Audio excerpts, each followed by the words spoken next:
To top our news here at 6 o'clock, an age-old dream becoming a reality. A local inventor has discovered a way, hear this, to use water to run your car. It's a major breakthrough that will no doubt make motorists happy. And as Ralph Robinson explains, the Pentagon is also showing lots of interest in this project.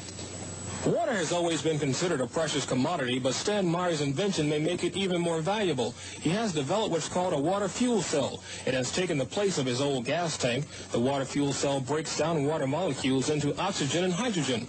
The hydrogen is used to run his dune buggy. I don't care if you use rainwater, well water, city water, ocean water. If you don't have any fresh water, go ahead and use snow. If you don't have any snow available to you, then use salt water because there's no adverse effect to the fuel cell. Meyer started working on this project 4 years ago. He's not a scientist. He isn't even a chemist. In fact, he never graduated from college.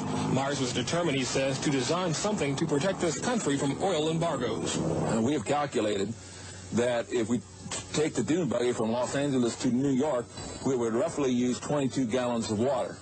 The Pentagon flew a lieutenant colonel in last week to look at Meyer's invention. There is talk of possibly using it in the Star Wars defense program and to run Army tanks. Myers is currently perfecting a water fuel cell for cars. It will cost about $1,500. He says it won't need any maintenance, and you won't have to replace it. It'll be at least 2 years before the fuel system goes into mass production. The day it happens will be one the fuel industry hates, but it'll put a smile on the face of those who've had to say at one time or another, fill her up.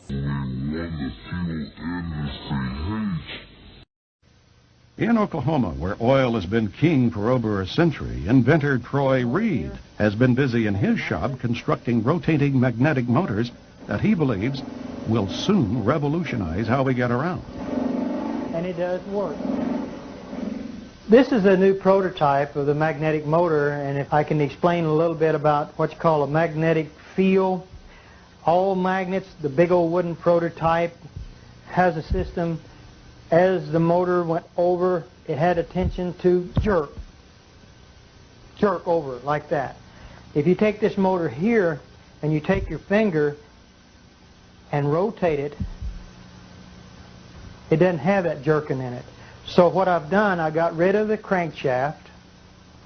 I've got rid of the injectors, and the system in this motor here, as you crank this motor up, and like you do the other one, the motor will start running, and what I'll do, I'll energize it on this motor here.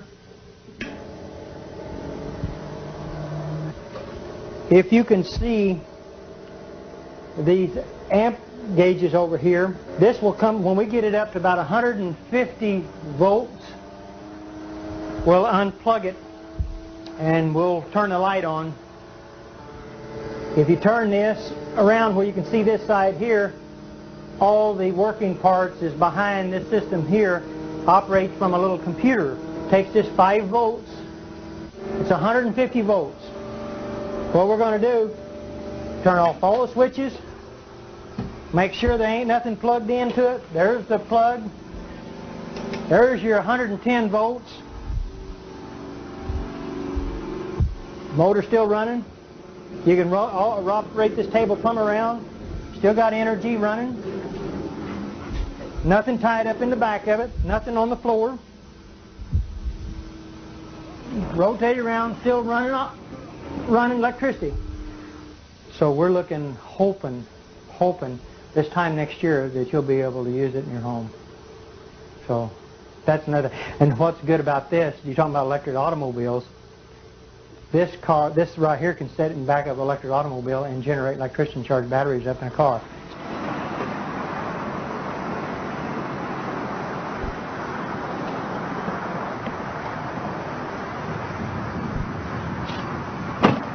Beautiful automobile. You can drive it anywhere you want to.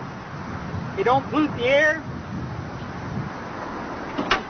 All the other electric automobiles that I've actually seen has been nothing but this standard transmission. This is an automatic transmission car. There's not a whole lot of what you call junk, I would call, under cars. I've seen a lot of electric cars that had a lot of stuff in it. The only thing that this has a battery to run the radio, the blower.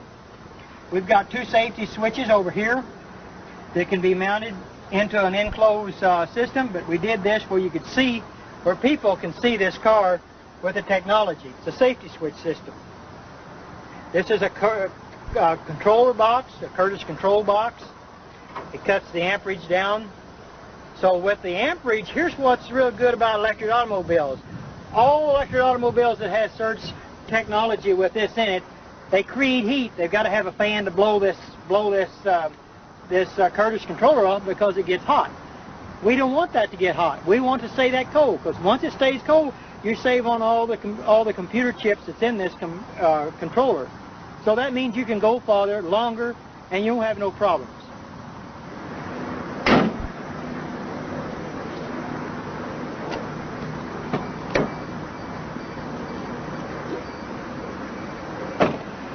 This electric automobile has got two gauges in front of the shifter on the automatic transmission.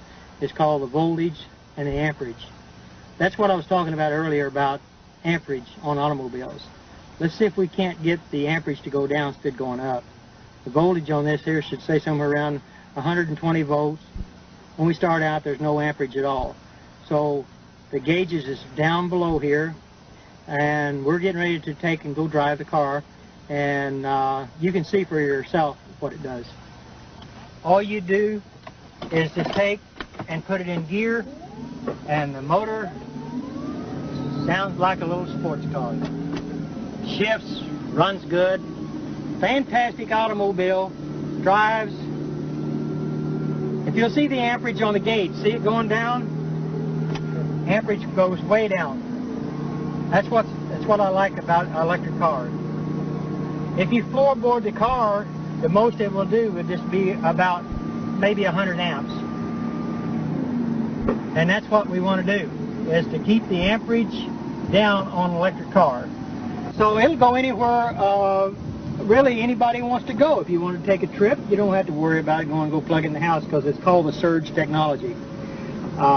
It's a beautiful automobile, and I love it, and I've put a lot of hard work in this car, and we're going to make it.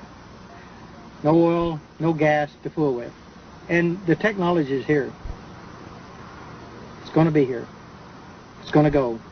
It's going to work beautiful for the whole world, for mankind.